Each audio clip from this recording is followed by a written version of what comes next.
உலகத்தில் இருக்கக்கூடிய 85 நாடுகள்ல 110 வருஷம் நான் நடந்துகிட்டு இருக்கிற வியாபார முறை இந்தியாவுக்குள்ள வந்து இன்னைக்கு 30 வருஷம் கூட ஆகல. புது வியாபார முறை. புதுசா இருக்கிற இடத்துல எல்லாருக்கும் ஆரம்பத்துல பிரச்சனைகள் வரத்தான் செய்யும். அந்த பிரச்சனைகளை தாண்டி நிக்கிறவங்க தான் வெற்றியாளர்கள்.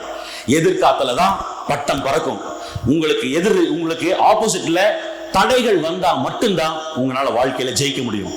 தடைகள் உங்க தொழில உங்களுக்கு இருக்கு அப்படின்னு நீங்க நினைச்சீங்க அப்படின்னா டிரான்ஸ் இந்தியா வாய்ப்புல உங்க அனைவருடைய வெற்றியும் உறுதி. எப்ப தெரியுமா? அந்த தடைகளை எதிர்த்து நிக்க நீங்க தயார் ஆனீங்கன்னா. எதிர்த்து நிக்க தயாரா இருக்கிற ஒவ்வொருத்தர் கூடயும் டிரான்ஸ் இந்தியா இறுதி மூச்சு இருக்கும் வரை, நெக நுனியில உயிர் இருக்கும் வரை உங்க கூட நிக்கும் அப்படிங்கறத இந்த இடத்துல உங்க ஸ்டேஜ்ல உங்க முன்னாடி ஆணித்தனமா ப்ராமிஸ் பண்றேன்.